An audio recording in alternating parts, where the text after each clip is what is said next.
All right, so the purpose of this podcast is going to be that this episode specifically, we're going to be looking forward to TBC, Classic TBC, and everything that you need to know, or things you might already know but just forgot. So I'm joined by my brother and Pastel, both who have been no life in TBC as much as me. So we'll just do a really quick, brief introduction. I'll let them go first because odds are you probably know me, although this is only episode 1, so if you're listening to the podcast, you probably don't know me, but I'll do my intro last. So Stu, over to you. Hi, I'm Stu. Cool. Yeah, my WoW experience. I've been playing for ages. I mean, I'm quite old, so I've been playing for a long time. Played since vanilla, although I didn't really get into it in vanilla. It sort of bored me a little bit. It took a while for me to get into it. It's really Burning Crusade to Wrath, Cataclysm, Mists, Warlords. Fell off a bit for me after that. Mainly PvE experience. Didn't really. I'm not very good at PvP. Let's face it. I mean, it's because of the oldness. The reactions have gone. You rage enough in PvE, don't you? Let alone PvP. I don't think your heart will be able to take too much of that. Explode. There'd be explosions. Cool. Thanks. Pastel. Yeah. So I picked up the game from Toys R Us, I think, like towards the end of vanilla, and then. Played ever since, more or less, pretty much every expansion, at least even to try it. Didn't play prominently in every expansion. I think Mr. Pandaria, BFA, I touched. Didn't enjoy it that much, but I did play them. Mainly did raiding up until Wrath, and then after Wrath, because I got like a night shift job, I kind of shifted around to PvP, more or less, entirely from there, and did a bit of raiding every now and then, but more or less it was just PvP. Cool. All right, and then for those of you who don't know me, so yeah, I'm Scottejaye on YouTube, Scottejaye87 on Twitch, Flip in-game, played since the first week of release of vanilla, and like every WoW player, you go off and try and find a new game when it comes out, like your Wild Stars, Lord of the Rings Online, all those things. So I've been off and tried, dipped my feet in multiple different games, but obviously you just get pulled back, don't you? You always get pulled back to WoW. So I've raided all content back in vanilla, all the way up to 4 Horsemen in Nax, cleared everything in TBC, everything in Wrath. Wrath was probably where we picked up a lot of traction. We was pretty much the server #1 guild for the entire expansion. Same for Cataclysm. Actually took a break at the end of Cataclysm, so I came back for Dragon Soul, played all through Mop, Draenor, and then quit at Legion. So I've not actually played retail seriously since the first couple of weeks of Legion. I've been back on BFA for a couple of weeks at a time just to have a look and see what's going on, but if I wanted to play like some sort of action RPG beat 'em up game, I'm sure there's probably other options that's not World of Warcraft. Cool beans. So now you know who we all are. Now what are you doing here listening to us? So we're gonna the first point we're gonna talk around really is what to expect in TBC. So we're private server players on TBC servers. We're raiding, we're PvP, and we're doing a bit of everything. So we've got quite a well-rounded view of the expansion. So for somebody who's only played Classic, Stu, what do you think what should they expect in TBC? What's the major differences for you? I think it's the whole class. I think the classes became they're more polished, aren't they? You went from obviously vanilla to they're good, they're decent, but I just think going into TBC the classes are polished. I think the going to 10-man, having 10-man raids is nice from my perspective anyway. I like it. 25-mans. I mean, obviously some people still probably like 40s, but for me, going from to 10 and 25s, all right, 25's a bit weird. I don't know why it wasn't 10 and 20, but I didn't make the game. I would have personally went 10 and 20, but yeah, I just think it's just more polished. I think as it went along, from TBC, then certainly into Wrath, it got to the pinnacle in my experience, in my opinion. What do you think about, like, obviously, so maybe Pastel for you, what do you think about the reputations? You know, as in, like, that's probably one of the biggest changes I see. Yeah, the reputations are so much more immersive. You actually want certain pieces. I think in Classic, the reps were just there, and everything had a rep. Even like the occasional random thing that didn't even give anything decent gave rep. But everything in TBC feels purposeful. You're looking at it and you're going, actually, I want that and I want that. So you're setting out a plan. In Classic, it's just get rep as it comes along, I think. I didn't pay attention to rep in Classic and it wasn't that engaging, but TBC is definitely, rep is important. Rep is, getting rep is actually nice and rewarding. Yeah, definitely.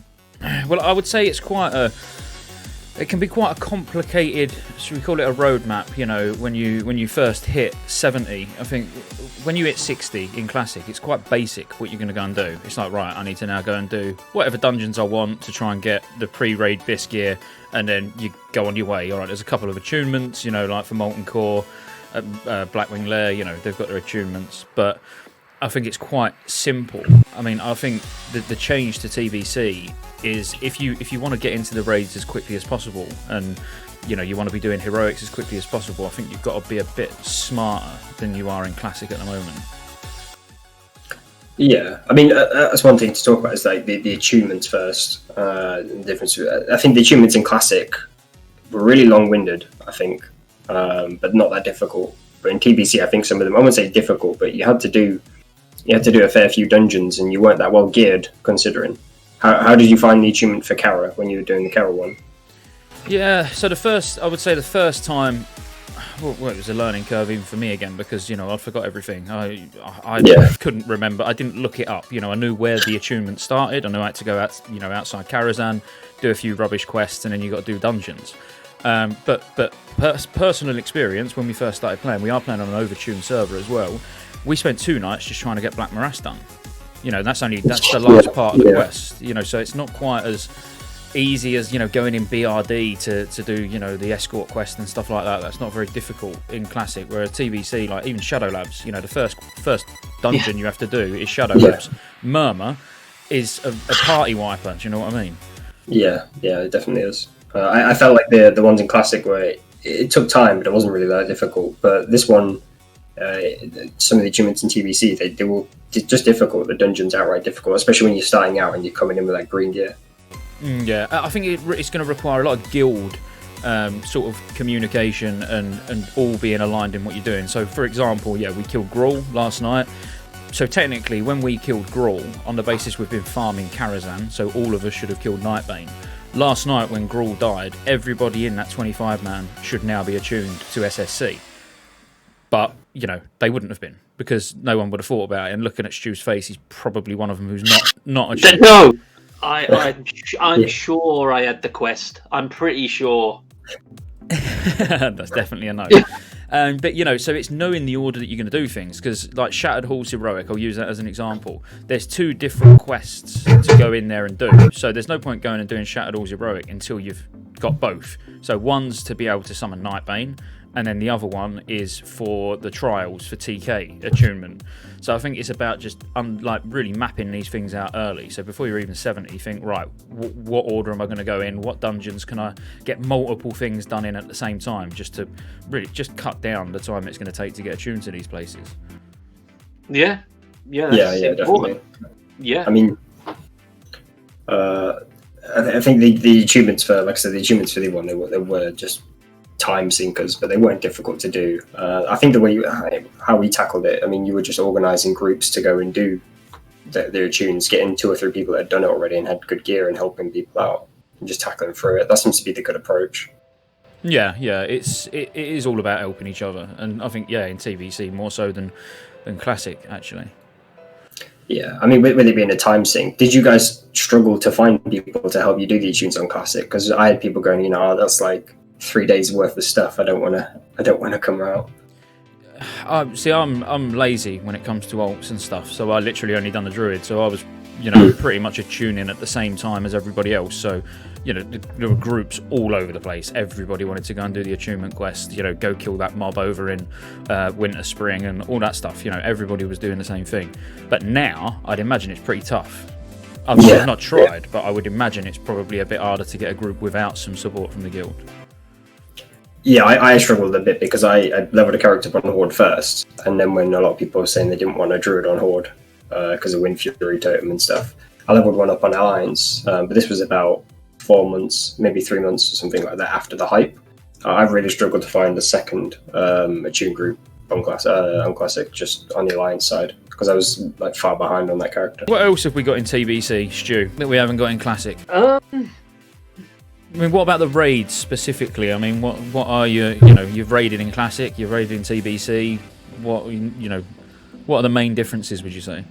I mean, I would say the bosses got a bit more tactical. There's a few more tactics to look out for, but I don't know. The big one for me is really that there's 10 and 25 man, because I've never been a massive fan of 40 man raids. So for me, the whole moving over to the I just think it's more manageable. I don't know, with 40 people, I just don't feel you've got that connection. I don't think you get the connection like you do when you've got the smaller nip raids. You sort of know everybody, you know how they play, whereas the 40-man raids, I can't remember half their names. I mean, I struggle remembering your name. So how am I going to remember? Yeah, no, I know what you mean. Yeah, but mechanics, I think they got a bit more. Again, I think it's just as they got more knowledge. It's like, all right, well, we can't just do this tank and spank lark forever. Let's put a few more tactics in. But yeah, that's yeah. I don't think there was.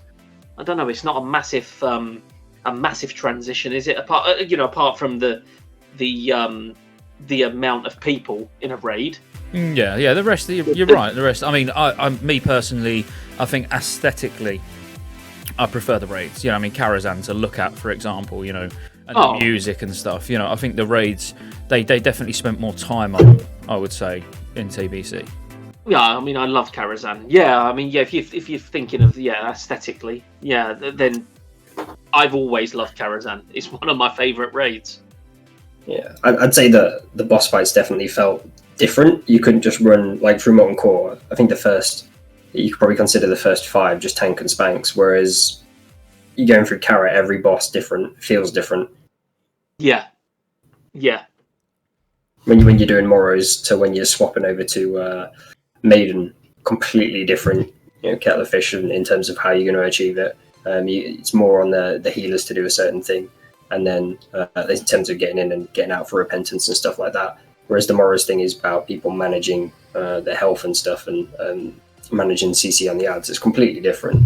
No two bosses really feel the same to an extent. You're exactly right. And look at Blackwing Lair. Like the Drakes. You're pretty much killing the same boss 3 times. All right, they've got subtle differences, but they pretty much copy and pasted each boss and then just added an ability or took an ability away. That was it. Whereas, like you say, you go from Ataman in Karazhan to Morrows to Maiden to, even Chess. Obviously, Chess, we know it's face roll, but it's it's good. It's fun. It's like completely different. It's novel. Yeah, it's novel. Exactly. Yeah. And Opera having a few different encounters in the one event. In one raid, 1 week could be this, 1 week could be that. Even that, it was novel. Yeah, I don't think they've done enough of things like that, to be fair. I'd compare it to Star Wars: The Old Republic. The puzzle boss. And when you think about how some of the dynamics, some of their boss fights were. All right, we know, the combat and the competition and everything on Star Wars is miles away from WoW. But still, they've done some of their raid mechanics really, really well. And I think obviously WoW do now, even in in BFA and that. From what I hear, the boss fights are interesting, they're good. But I think TBC is when they started to actually think more about raid encounters. I think, did they start that when they were getting towards Nax? Nax was a bit, getting there, wasn't it? Yeah, definitely. Yeah, Nax. Well, yeah, both in terms of difficulty and interesting mechanics. But yeah, Nax was a massive step up from AQ40. I mean, AQ40, obviously it's going to be out very soon. I mean, if somebody's listening to this in a couple of weeks' time, obviously, it will be out now, and I see it just getting blasted through. When you look at the bosses, they're still not that complicated in terms of what we're used to, difficulty-wise. When you look at guilds who are raiding Mythic BFA, I mean, and then you put an AQ40 boss in front of them, they'd think it was a joke. Yeah, I think, again, in a 40-man, it's easy for one or two people to hide behind the bunch, isn't it? But in a 10-man, someone messes up, you'll know about it. And it's easier to address as well. It's really hard to address when someone's messing up something critical in a 40-man. But in a 10-man, even 25-man, because there's... Classic had 5 40-man raids and 2 20-man raids. And TBC has only just one 10-man, and then the rest are 25, aren't they? Oh, well, you got Zolaman as well coming. Oh, yeah. Zolaman, so that's another 10-man, isn't it? Mm-hmm. But it's easier to address things and to deal with loot between 10 dealing loot between 10 people is so easy. You can just run loot tables. You don't even have to run DKP or EGP or whatever you use. Yeah, and like Stu said as well, it's the actually getting to know people, the people that you're raiding with. That makes a big difference. Where in a 40-man, there's no time to really talk to each other or just generally have a laugh on trash or anything like that. I mean, I'm sure some guilds do, but I think in 10-man, by the time you've done one full Karazhan run together, you're all going to know who each other are and how you play. Whereas in a 40-man, you could put those same 10 people in the 40-man raid, and you won't have a clue who they are by the end of it still. Do you think that's going to have an impact on guild dynamics? Because obviously in Classic, you need 40 people online, 40 unique players. So you've got big guilds with like 80 players, 120 players. Classic has like a lot of, guilds are large in terms of size and roster. Do you think TBC is going to have small guilds of 10 man or, 15 people and that's it? They're not going to recruit more. And you have just lots of small guilds. Yeah, I definitely think there will be a lot of guilds that, just want to raid together like a group of friends, who are maybe playing BFA or playing whatever the current retail will be at the time. And they just want a small guild, to log on a couple of times a week, just go do Karazhan, do ZA when it's out. I think you'll find a lot of guilds like that. But I also think with the reduced raid size, you imagine like some of these big guilds you're talking about in Classic, if they've got, 2 40-man raids, that's not unheard of. There's a lot of the top guilds that are, doing 2, maybe even 3 40-man raids. How many 25-man groups are they going to have? How many 10-man raids are they going to have to organise? I think a lot of guilds... Whereas some may just stay the same, they might just deal with that. They might have 5, 6 25-man raids, but I think the majority of guilds will start to scale down a little bit because you base the numbers you've got in the guild based on the raid content, don't you? At the end of the day. Yeah, definitely. You're not going to have that many tanks or that many healers. Let's face it, a 40-man raid only requires X amount of tanks, but when you're trying to break 40 men down into 4 Karazhans. Well, now you need 8 tanks and at least 8 healers. In a 40-man, you might not necessarily have that. Yeah, definitely. Well, while we're talking about sort of compositions and stuff, what about let's look at classes. The individual classes in TBC. Sort of what ones stand out for you guys, as in maybe they've massively changed, or maybe it's your main. What sort of classes do you think are interesting to talk about in TBC? As Stu was saying, I think everything got polished really well. There's a lot more classes, or a lot more specs specifically got opened up. And tanking. So tanking and healing on everything became viable. Like back in Classic, tanking on Druid and healing on Druid was kind of seen as a nice to have, but we don't need you kind of thing.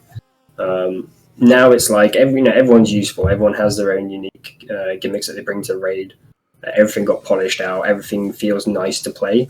I always felt like when I was playing Druid on Classic, if there was a warrior there, they would, it'd be better to have the warrior tank than to have me tank on Druid. And same vice versa, if I was healing and there was like, we've got another pally this week, they would take the pally because it's more useful. Yeah, everyone's got a role. Every class has got a role now. Yeah, definitely. definitely. A more equal role, yeah. Yes, yeah, and there's some fights where, some bosses where it's better to have a druid tank, and then there's some fights where it's better to have a paladin tank, and that's really how, when you've got a tanking, a tanking class, that's how it should be, where one is beneficial over another encounter, to make them all viable. All right, so a lot of people, obviously, when they start any new expansion or any new game, they want to know what the most overpowered classes are, don't they? Though they're straight away googling like best class in TBC, because they want to be the best, which is fair enough. So what would we say? What's the best DPS or the top 3 DPS? Hunter. What? BM Hunter's got to be up there. 3? BM Hunter's got to be up there, hasn't it, for personal DPS? Yeah, BM it's Beast Mastery, then maybe Marksman, then Survival.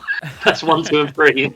Well, you don't need gear, do you? If you don't need raiding gear, then until you're obviously progressing through Karazhan, yes, then it might start evening out. But if you can go in and just get some random scrub blues and greens and dominate the DPS, let's face it, we've seen it. It's amazing. It's amazing. So just to put a bit more context around what Stu's saying, obviously when he's saying you don't need gear, you're basically BIS gear till tier 5 comes from dungeons. Your blue set, the Beast Lord set, getting that 4-piece is ridiculous. And actually two of the bits come from the same dungeon as well, just to make life even easier. Yeah. And obviously your DPS skyrockets when you get that. But even prior to having Beast Lord, your numbers are amazing. Let's face it. On my Hunter, I haven't got 2 pieces of Beast Lord. What's the name of your Hunter, Stu? Huntered. Huntered. Oh, okay. Huntered. Yeah. I'll look out for him on the meters. But yeah, I definitely agree with that. Personal DPS, BM Hunter, but we all know it's not necessarily about personal DPS. But again, I'd say we were taking 1 or 2 Hunters early game every raid because they were just so high and useful. Yeah. I don't think trank shot's a big thing now, is it? There wasn't many bosses we had to use a trank shot for. No. So they're not needed. They're not needed for mechanics. It's just their DPS is whack. DPS, really good. The CC from a trap, they're quite 3% damage as well. 3% damage buff. Ferocious inspiration. Yeah. Warlock's got to be up there somewhere in the top 3, right? Yeah, it's just that's when you start getting into a bit more gear dependency, with depending on what spec you're going to play. But yeah, I would, and Mage. I think if I was going to pick 3, I would say Hunter, Mage, Lock, in that order. Hunter, Mage, Lock. Yeah, so it's going to be. Yeah, it's going to be interesting. Obviously, some of these hardcore classic guilds that are running 20 warriors. The transition into TBC, they're going to find themselves shocked because I think some of the endless server firsts were taking 1 rogue maybe in a 25-man, and I think even the server first for Serpent Shrine Cavern didn't have a rogue, or was it the Eye? It was one or the other, but they didn't have a rogue, and they had very few warriors.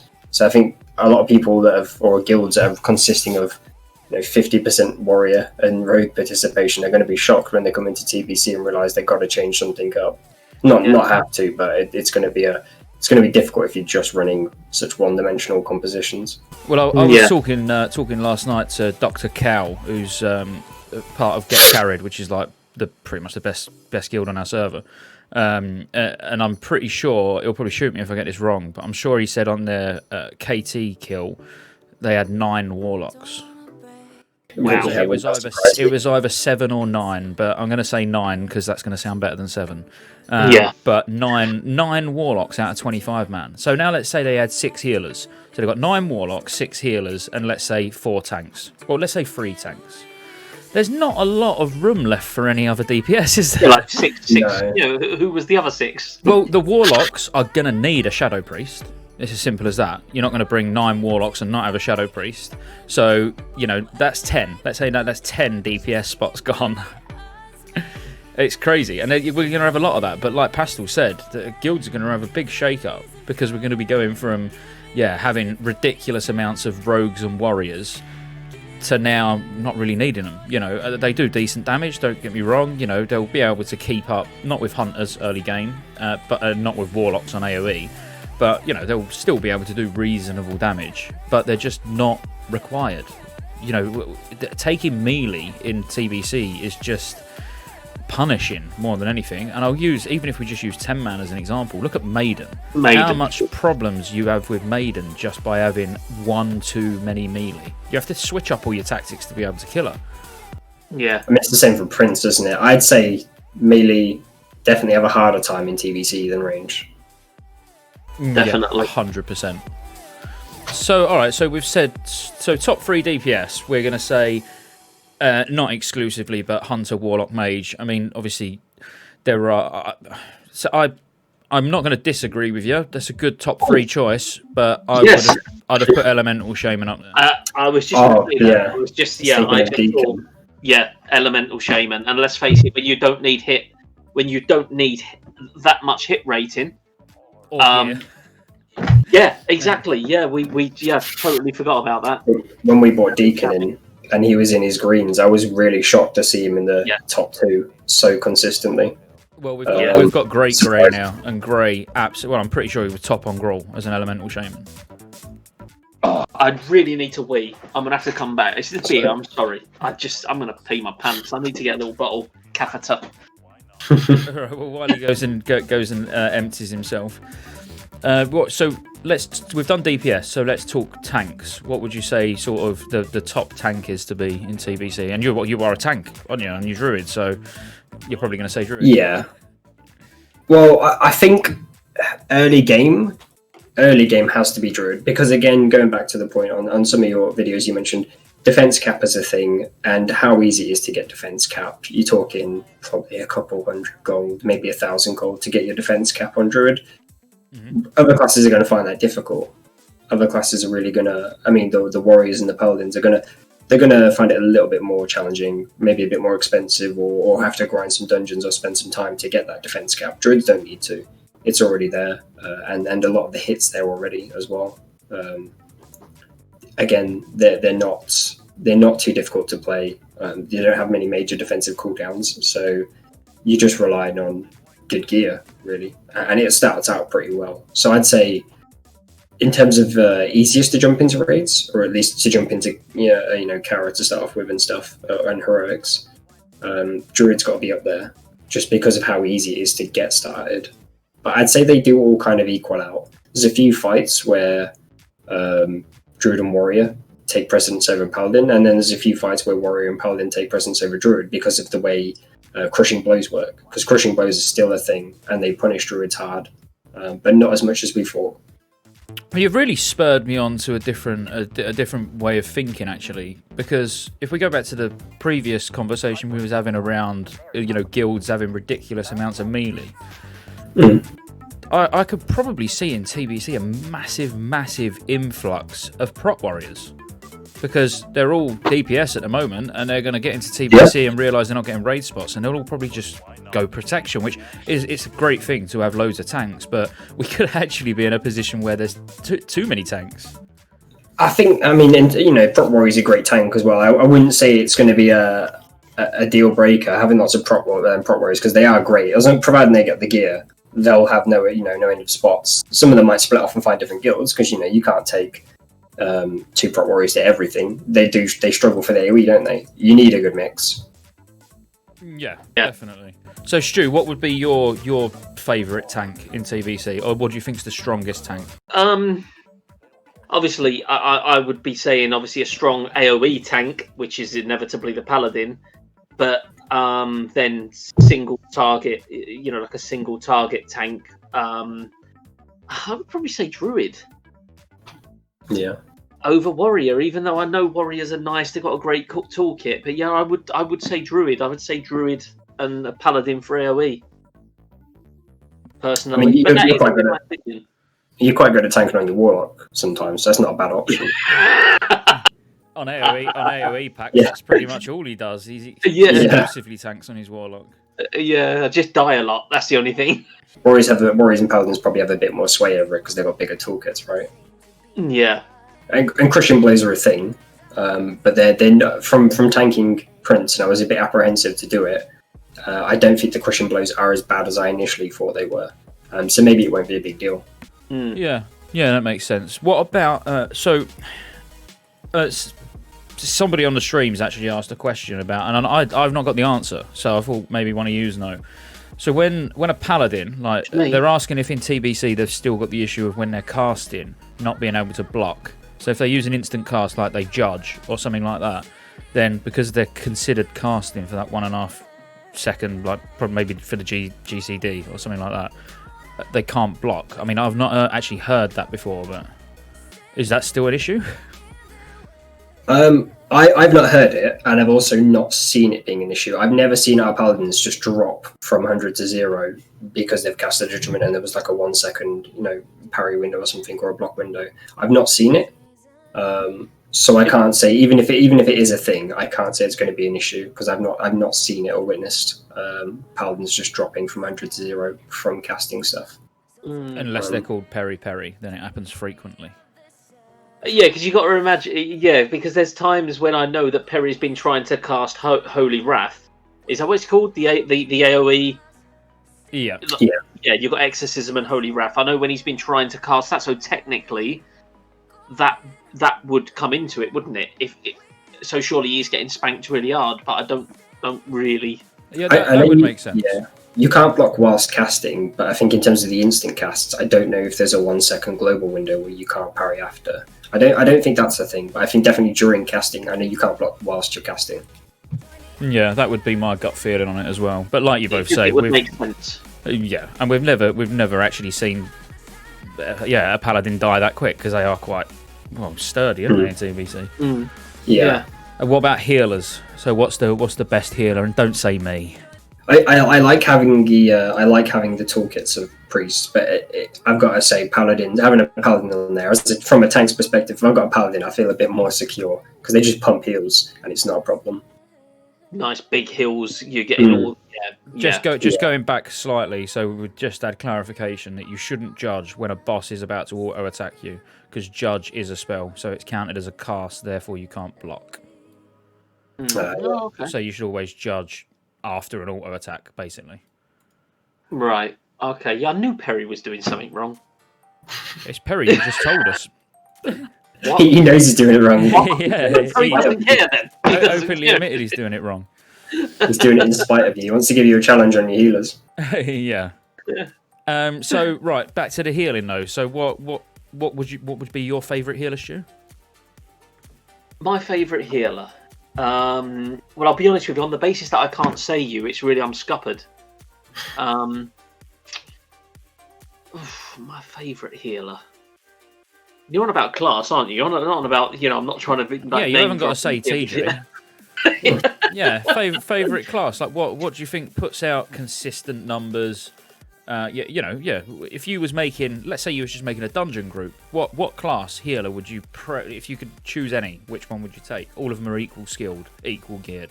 Yeah, I do like Paladin. I've always liked Paladin healer. So I think I would go Paladin because just because the heals are. They're there. They're instant. You've lost health. All of a sudden, boom, you're up. It's quick stuff. So you don't want shaman for heroism?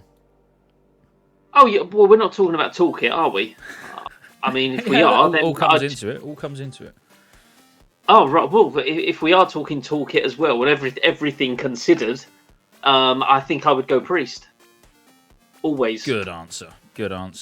Yeah, priests have got all right. Yeah, they've not got heroism and totems and stuff, but they've got a heal for just every situation. And I mean, when you go Shadow Fiend, Shadow Fiend, but Circle of Healing is it's broken.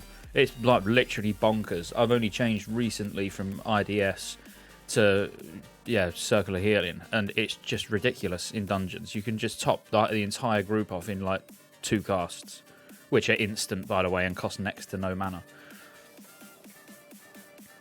Pretty insane. You certainly don't struggle with mana, do you? No, don't even bother with water anymore, to be honest with you. Just takes up bag space. Yeah. I was surprised to see a lack of disc priests. compared to Holy, because I feel like Disc Priest is fun. I like the toolkit of Disc Priest, and you got the pain suppression and a bit more single target healing, but it doesn't feel like they're anywhere close comparable to Holy right now. I've not even seen one in PvE. Yeah. Literally not in any group I've been in. Never seen a Disc Priest because they're just the throughput's not there at the moment. You know, where you used to be able to, well, not used to, but in later expansions after TBC, you know, being able to just pre-bubble everyone before big AoE and stuff like that. You know, the absorbs were massive. But they're just not that big now. I mean, I use Power Word Shield on a tank, and it's gone before I can even get a cast on him afterwards. Was it Wrath? Was it Wrath when it started to get? Do you know what? Again, I think it was Cataclysm where this really, from memory, I think every healer was a disc healer in Cataclysm. I can't remember in Wrath. But we had a few in Wrath. I can remember. I know I re-rolled for a while, and that must have been Cataclysm when I re-rolled. Yeah. That was the first boss in Bastion of Twilight, wasn't it? The one where you open the cages, and we was doing it on Heroic, and Disc Priest didn't suffer the healing penalty from smite spamming. So you could just have priests literally smite spamming and not even worry about healing anyone in the group. I mean, that for me is when Disc got really interesting, was the damage to healing. Well, you know, that's fun, and that's why I like to fist weaving monk as well. I know we're going off topic a little bit there, but that's when priest got fun for me. As disc priest got fun for me. I love it holy, obviously at the moment, but I think there's a lot of changes that would be needed to be made to make disc viable in TBC, which are changes they're not gonna make, obviously. Yeah. So cool. Well, that's classy. So we've looked at tanks, we've looked at DPS, we've looked at healers. So, all right. Well, while we're on that, so what are you guys going to play? So what are you planning? What are you going to main in TBC and why? And you saying Stu until you've leveled every single character is not an answer. But it's the truth. Well, you go first, Stu. Well, what are you leaning more towards? And as I say, why? I would say I'm definitely leaning. I am leaning more towards Hunter. And it is because of what I said. Because of, you know, the fact that I know that I'll be able to go into Karazhan straight away. Won't really matter what I've got on. I'll be able to pull respectable numbers. I'll be useful. So I'm leaning more towards Hunter for that. But then when I see, you know, what the lock brings and what the lock can do, and especially how much more, you know, on the basis that we need a lot more locks, I would probably still go Warlock, even though I am leaning. I'm thinking, I'm going to have such a more of an easy ride with Hunter. I think realistically, for the good of the guild, I'll be rolling Warlock. Yeah, I'll just be, because I will be thinking what's going to benefit the guild a lot more, a Hunter or a Warlock. It's going to be a Warlock. Well, they're both solid choices, let's face it. You know, the Warlock, in my opinion, would be more beneficial, particularly early on. You know, when you think about some of the fights that you can do any fight without a Hunter. There's not like, let's talk just tier 4. Just tier 4. Yeah. Exactly. We can survive without a Hunter, but Ilhoof without a Warlock, I wouldn't want to do that. Aran without a Warlock, again, you'd do it, no problem, but the Warlock just trivialises it. And let's face it, Hiking Morgar, without 2 to 3 Warlocks, you're not even going to kill it. Magtheridon. That last night without more Warlocks, it trivialises the fight. Yeah, whereas bringing a Hunter, if you was to stack Hunters, you're just going to stack loads of damage, but that damage ain't everything in TBC. No. So, I am probably, I will say Warlock. So, Pastel, tell us what spec of Druid you're going to play. Well, I probably will end up playing Druid, but not just for raid reasons. I mean, when we're talking about, I can get my flying so easily. You know, all the different specs I can play. I think, or you know, I'd say with flying and just everything I can do, world PvP, arena PvP, all that jazz. It would be Druid for that reason. But I mean, on Classic, I played Feral, and I mained Feral DPS. I don't think I'm going to do DPS in TBC. I find the tanking more polished and more enjoyable. I don't feel like a burden to my guild when I'm playing tank. I feel like people actually want me there to tank. They're not just like, oh, we didn't have a warrior this week, so we got Pastel. I actually feel a bit more valued when I'm playing tank, so I'll probably play tank for that reason. I don't think I'll play DPS. DPS felt a bit more gimmicky in Classic, but like if you were a feral DPS, people knew who you were because there weren't many. Yeah, absolutely. Yeah, like if you in a 40-man, there were probably 1 or 2 ferals in a guild, but in TBC, I think there'll be a lot more feral DPS, and you won't stand out as much, which is not a reason to not play it. But I think that was nice. Yeah, no, I agree. Obviously, we for anybody who knows Pastel knows he was going to be Druid. There was no need to even worry about any other class. No, I tried leveling a few, but a few different classes, but I didn't catch on with them quite as well. Yeah, so I'm going to surprise you here now when I tell you what I'm going to be playing. Is this what you're going to be playing? This is absolutely what I'm going to be playing. All right, okay. So when TBC launches in Classic, I'm going to be playing Minecraft. Wow. Well, that's a bombshell. I did not expect that. Yeah. No, I will be Druid. So it don't matter how many. Again, for anybody who watches my videos or knows, what I do. I'm a holy priest in TBC at the moment and love it, absolutely love it. But Druid is where the heart's at, and it's quite a tactical decision on what I'm doing at the moment. I'm purposefully not playing the Druid as much as I maybe even would like to. But just because I don't want to burn out. I don't want to get bored. I still want... I'm enjoying the priest and it's great, but if I just now done all tier 4, 5 and 6 and play for the next year as a Druid, it's going to ruin the Classic TBC release for me. Because... I want to really, really enjoy it. And let's face it, how can you not enjoy a Druid in TBC? You're a godlike tank, and you seriously are. All right, you might struggle a little bit more than a Paladin, for example, on AoE threat, but your single target threat's ridiculous. Having a feral tank in the group with a feral DPS Druid gives the feral DPS so much more DPS that people may not even notice that. Because not having to mangle every 10 seconds, not having to keep fairy fire up, all you're literally doing now is shredding, ripping constantly all the way through the fight. You might even then have enough energy, through power shifting, to be able to weave in a few ferocious bites as well. I find it really fun. I absolutely love feral DPS in Classic and TBC, but more so in TBC. I'll 100% be going feral. And as I say, the other specs as well. Boomkin's very, very viable. I mean, we've got a guy, Slabhead, who does... his damage is ridiculous, and he's not even got that much gear. But, still have mana issues. But like Elemental Shamans, they bang really, really hard, but they do have mana issues. So... But the fights are going to be shorter as well, I reckon, with an official Classic TBC launch, because I hope they don't, but I can see it being just 2.4.3, all post-nerfs. So the only hard content we'll have to look forward to will be Tier 6 Sunwell.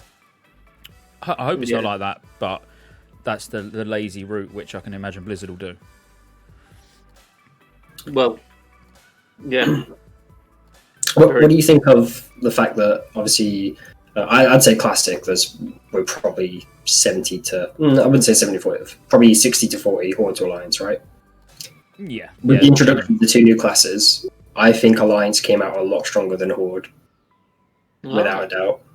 I think that % hit on the Draenei is so much more valuable than the Silence.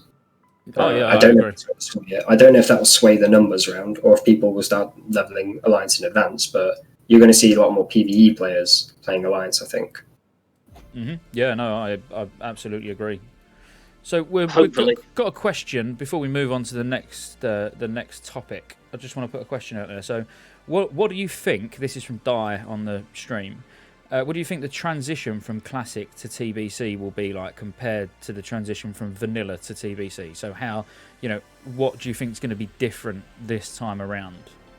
I mean, I've got my views on it, but I'll let you guys go first.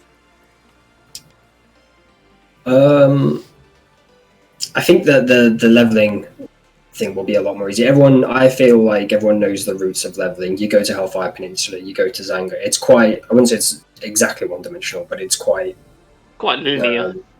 Quite linear in where you're going to go. Classic had a lot more open routes, didn't it? Did you feel like you could go pretty much anywhere in Classic? Well, yeah, but I felt like I would die everywhere I went. Yeah, there's a lot of zone hopping. It was a lot of zone hopping with if you want to.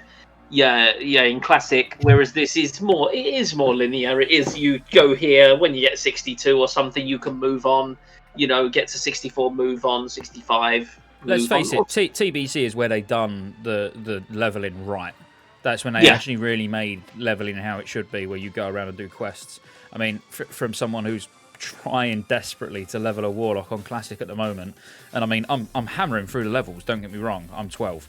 But it's really, really boring. You know, I'm trying to force myself to play it because I want to get myself in a good position for when TBC officially releases.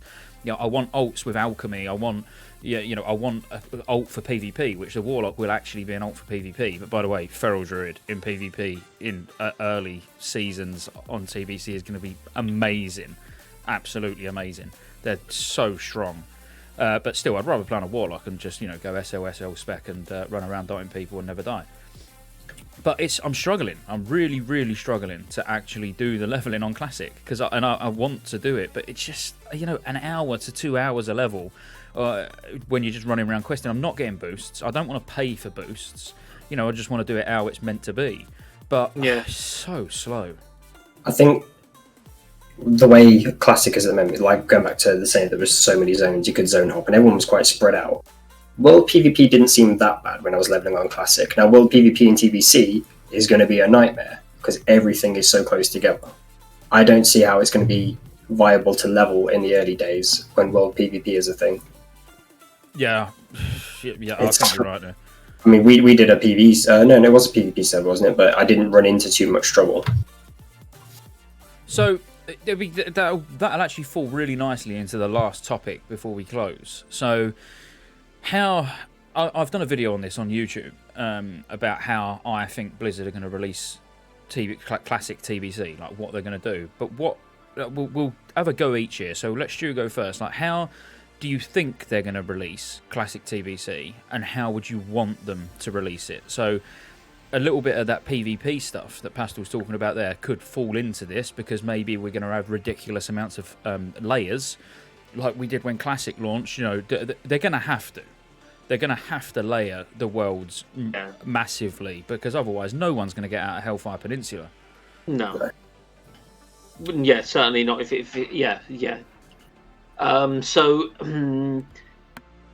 Well, obviously they're going to release it tomorrow. Oh no, that's what I want. Sorry. I, as you say about the layering, that's inevitable. That's a given. They've got to do it, haven't they? Because it would just be, oh crikey, I wouldn't get to, if they launched it at midnight, I wouldn't get on till 4 or 5 in the morning to probably get to on a hold. But what in terms of, so you've got these two different mindsets. So I'll explain the two mindsets, and then you just tell me which one you probably fall into or would be on board with. So you got the private server scene. Now these private server players don't seem to have much investment in their characters. They level them, they raid on them, they have a good time on them, make a guild or join a guild. They do everything.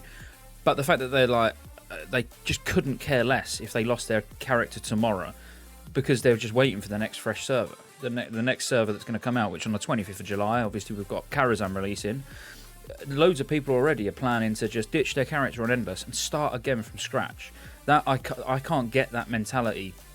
I don't understand it, because to me, like, I'm invested on my Holy Priest. I've got the gear, I've got the reputations, I'm doing heroics, we've got a good community. The thought of then starting all that again, I don't get that. So no, I don't. The other mindset is my mindset, or the majority of our mindset, where we're retail players. We've played Classic all through the expansions, where you almost get attached to your character. You don't want to lose your character. All the stuff you've done in Classic on your Hunter Stew or on your Druid Pastel, it might just be bags that you've got. You've got the bags from Onyxia, or you've got a certain reputation or something, but something that you want to carry over into TBC, and it will almost feel like an absolute waste of time if you don't get to carry that across. So what out of those two, like, based on there's two different mindsets there, what's the right one? You know, how should Blizzard launch? I think it should be how it was originally, where it just transitioned naturally. I know you've got the gold issue with people having so much gold now in Classic, but that's the nature of the beast. I mean, you're going to punish someone because they went out and farmed a load of gold or whatever they did in Classic, and then saying, oh, it's going to ruin the economy in TBC. You don't know that. And how is that any different? How's that any different to 15 years ago when TBC launched? Exactly. That's how it moved on. That's what happened, didn't it? We went from vanilla, and then it just transitioned into TBC. You took your character, you took everything that you had been working with and working on, that you had invested in. I invested a lot of time, or people have invested a lot of time into these characters. You naturally progress to the next expansion, don't you? I mean, that would be my preference. That would certainly be my and the whole gold thing. Well, so from private server players, obviously what they're saying basically is, well, but for someone who don't want to play Classic, which there's a lot of people, like I say, I'm struggling myself leveling on there, but people who come back to play TBC, now they're miles behind, they've got no character, they've got no gold, so it should be fresh for everybody. But I don't agree with that at all, because if you started playing WoW, which a lot of people did, when you speak to people and you're like, oh, how long you played for? You've either got people like us who have played since like day dot, basically, or you've got people who jumped in halfway through Wrath, maybe, or they didn't start playing till MOP. Those people never... They weren't a fresh start just because John went and bought World of Warcraft, Wrath of the Lich King, and Blizzard was like, Jesus, John's just gone Toys R Us and bought Wrath of the Lich King. Let's do a fresh reset for him. We want it to be fair. That's not how that's not how the game works. So why would we do that for TBC? Well, not we. Why would Blizzard do that for TBC? I don't know. Why would they? Are they? That's not been confirmed, is it? I would like to see, first of all, the options of people who have Classic and TBC. I'd like to see separate servers, and if you had your Classic character, you had the option of moving it to TBC.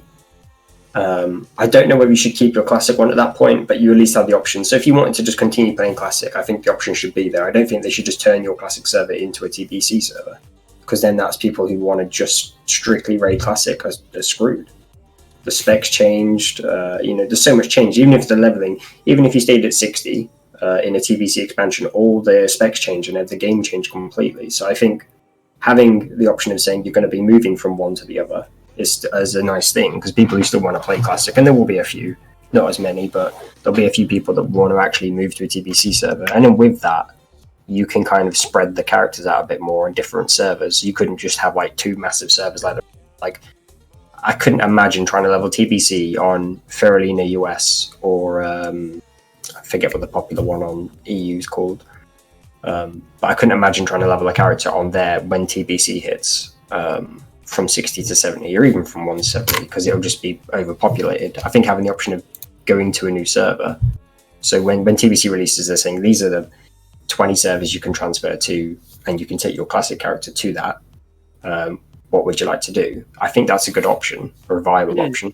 Well, for absolute selfish reasons, don't get me wrong. This is not, might not be a popular opinion amongst other people. This is purely selfish. How good would that work for people like us? People like us who are playing on private servers at the moment, to all say, right, we're moving our level 60s to this server to start on TBC, and leaving the old servers as Classic. I know that's like not something that Blizzard are going to take into account. They're not going to be like, oh, let's bring all the private server community together. But that would work well for us. That would just, as a byproduct. Because, obviously we're putting a lot of effort in on Endless, raiding together, understanding what we're all doing. And I think the majority of the guild would stick together if we could all move to the same server free of charge, basically. But even saying that, I still wouldn't be against the current servers just moving on to TBC. And the people who don't want to move on to TBC jump ship and go onto their own Classic server where they stay at 60. But I think it should be a migrate. I don't think it should be a character copy. I don't think you should be able to play your character at the same character at 60 and then copy it onto a TBC server to be able to progress to 70. I think you need to make that decision. Do you want to stick at 60 or do you want to go to 70? Yeah, I agree with that. But then again, think of all the people that want to do a bit of both, and you take your classic character to 70. It just kill the classic servers off? Imagine how, let's say 50% of the community, or what's probably realistically going to be like 70 or 80% of the community, going to move from classic to TBC. You're left with 20% of your classic community. Your servers are going to be dead. Yep. I think that is a risk, and it's. See, I am in a different mindset to the majority of WoW players, because I would kill classic. That's what I would do. I would move it onto TBC, and if you guys haven't played classic yet, you haven't played it for a reason. Why would you now start playing it because TBC's come out? I just think it should naturally progress like it did before. Let the classic goes onto TBC, and then I don't want to plug private servers on here too much, but a classic private server would pop up within a couple of days anyway for people to go, and that small minority of people to go and play on. Even it's not technically against terms of service and all of that, so they shouldn't be doing it, but people do. That's the bottom line. So I just feel that let classic run its course. Once it's run its course and they're happy to progress onto TBC, progress everything onto TBC, and then classic is now a thing of the past. Think how much content they can get out of that. They can cycle all the way through to about Wrath of the Lich King or Cataclysm or Mop or whatever they want. Start it again. It's classic 2019 at the moment. We could be looking at like classic 2029. Where they just do it again, and people would go back and play it again. I'd go back and play it again in 10 years, do the whole cycle again. Yeah. That's where the money's at. That's just regurgitating what you've already got. It's already there. You're just now targeting the audience that's had it, experienced it, and then moved on and probably died. Let's face it, 2030, I'll be dead, so I won't be able to get to experience Classic 2. If you survive to an official TBC release, I think we're all gonna be. I'll be laughing. I'll be like, yes, thank you. How do you think they're going to tackle the Horde guilds that want a Paladin healer or a tank, and then the Alliance guilds that want a Shaman healer or a Shaman DPS? How do you think they're going to tackle that? Because if you release everything at the same time, and those poor Shamans and Paladins have got to start from level 1 again, they're never going to catch up. Kara's going to be running by the time they hit 60. The two. So, again, just my opinion. I think it would be a good thing. So I can see the benefit of, let's say when we're in a TBC pre-patch phase. So it's still classic WoW, but we're now a TBC client. Having them have 4 to 6 weeks of that pre-patch to be able to level. I see the benefit in that. But how good would it be for the community to not allow that? And when TBC launches, you can start a Draenei or a Blood Elf like in the old TBC when it came out the first time round. Now it's alleviating a bit of congestion in Outland. All these people that want to go Paladin and Shaman, that's quite a, if that was, let's say, 10% in total, both classes combined, 5% of each. If that's 10% of the community who are now not in Outland, surely that's helping the servers a little bit. I'd say so, but I'd also be, I don't know, I'd be concerned if everyone was like, we're going to go raiding this week.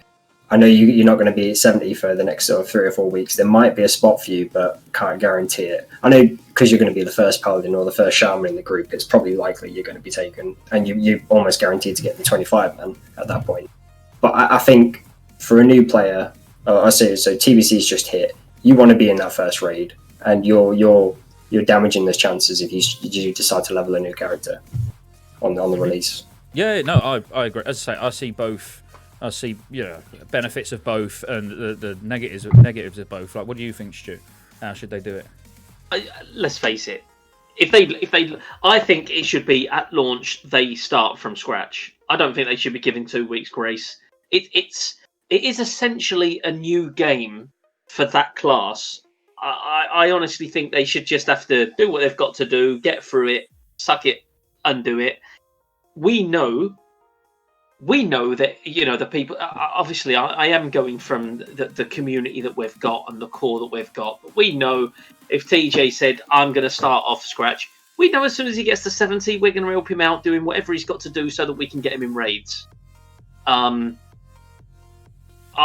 don't think they should have, as you say, with the whole alleviating the servers so that people that want to re-roll and do a whole nother class and get that from 1 to 70.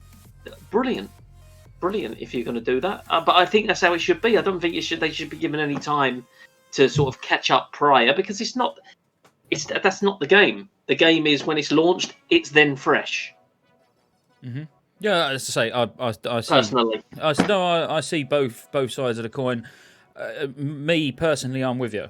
That is my view, but for multiple reasons. You know, I don't see the need to change the formula for any of this. You know, it wasn't a thing back then. You know, when TBC released, you had loads of level 1 shamans and paladins running around. They prepared probably extensively. You know, they had their bags ready, gold, items with fiery weapon available for pretty much every level. You know, which is what I would do. If I was like, I'm re-rolling shaman, I would be investing in that character now. Literally, it would be prepared. I'd have the name even. You know, I'd have a level 1 warrior or something made with a name that I want for the shaman, and then all the gear that I'm going to use all the way up to 60. Yeah. And then you also hope, don't you, that if you're in a good guild, you know, like you said, TJ. Yeah, TJ. If TJ went shaman, by the time we've got to 70, he's realistically going to probably be nearly 60. Yeah. So we'd then go around and just give him some help early on. Yes. Yeah. Exactly. Because we want the shaman. You know, we're an alliance guild. We want heroism. Not having a shaman is going to be detrimental to raids. So we'd have to put a bit of time aside and be like, look, all right, we're not going to be the first to clear Karazhan, but we're going to be the first to clear Karazhan with a resto shaman. Yeah.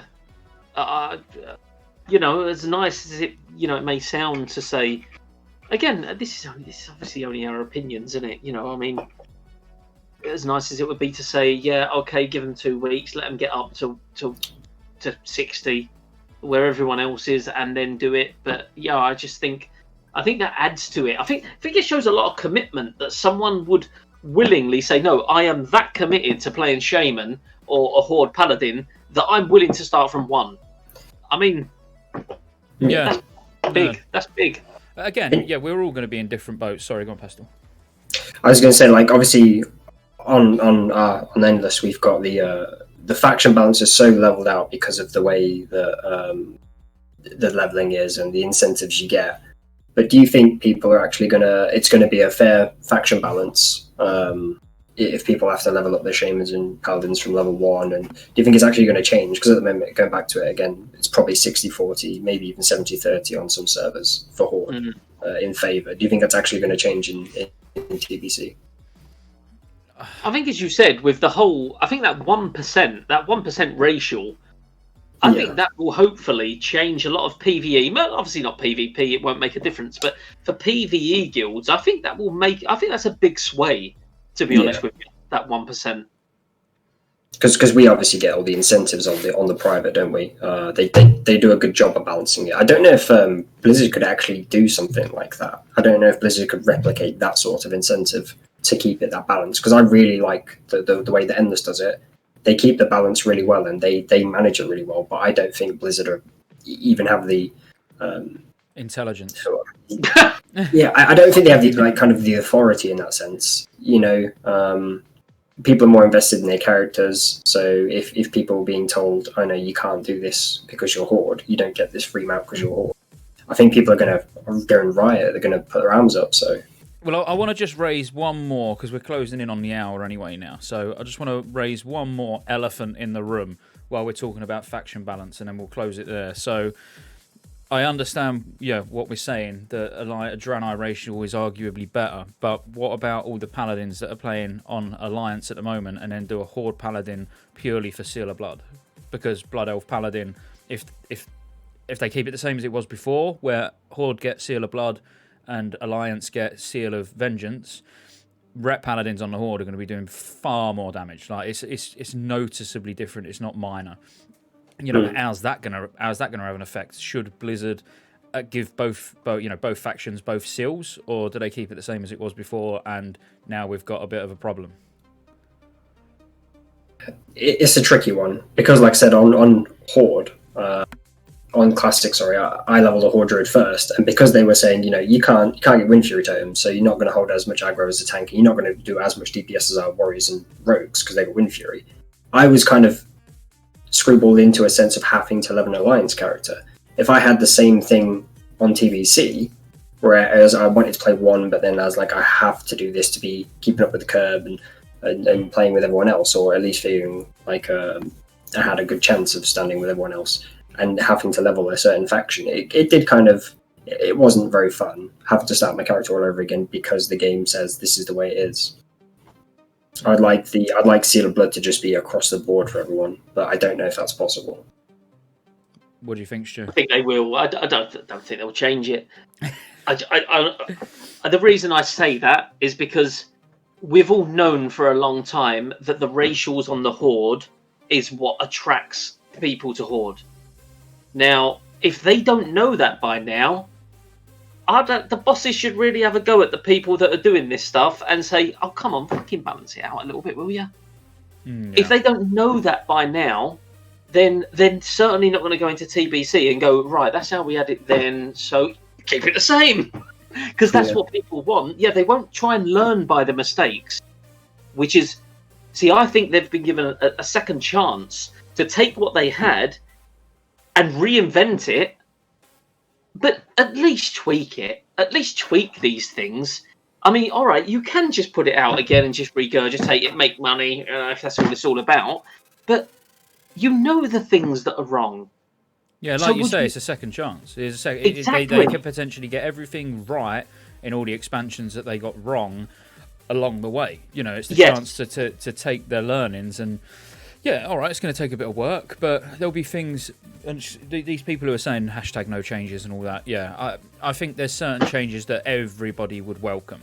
Yes, yeah, exactly. I mean, how many industries get that? How many industries get that second chance where you can just re-release everything again and charge everyone, you know, be charging everyone again, the monthly subscription, blah, blah, blah. I mean, come on, learn from the things that was in the past and then just tweak it a little bit. And I'm sure the majority of the population would go, that's brilliant, because they're going to try and balance that way. That's brilliant. I don't know, it's not rocket science in my book, but I don't think they will. I think they're... Well, for me, let's look at like the main thing there, which would be a welcome change. Dual spec. I know it didn't come till later, but would anybody go, TBC's coming out and they've put dual spec in it, I'm not playing? Yeah, exactly. And that's one of the things. Yeah, I said we'd be taking advantage of that. Yes. Taking it for granted. I really like it, but I don't know if it's for everyone. Yeah, but it is. I would say it's for the majority of people. I think if they put a poll out and they said, "Do you want dual spec?" I'd be surprised if someone said, "No, I really, really just want it TBC." Do you know what I mean? Yeah. I really want to spend 50 gold every time I want to respec for the raid and then go and PvP in a different spec. I like spending that. No, just give us dual spec. So they've already got it in the code. In a later expansion, it can't be that hard to reverse engineer and bring back. No, exactly, and again, that's the things that they missed in Classic. With trying to stay, hashtag no changes. Yeah, no, hashtag no changes. But please let us use the summoning stones. They're there. Yeah. Let us summon people to dead mines for. No, it's true. Yeah. There's just things that they could have, when they wasn't reinventing the wheel, but with them doing this whole thing again, they could have said, but that was really good. People are going to love that. Quality of life, just brilliant. Yeah. Well, look, we are at the end. We've probably gone over an hour, to be honest with you, so I'll have to just cut all of Stu's rants out, but... Sorry. It was that was really good. Obviously, thanks, both of you. I think that was a good conversation. It gets you thinking, don't it? Yeah. I enjoyed that, but I really must dash, because if you look at my face the last 10 minutes, you'll know that I needed to wee. You're old. You've got a small bladder. That's fine. Exactly, I've got a small one. In a bit. Take care. Just we'll be back next week for the next episode, which is going to be at class balance. Actually, literally a whole hour talking about class balance in TBC. So peace out. Thanks, Pastel. No problem. Cheers. Cheers.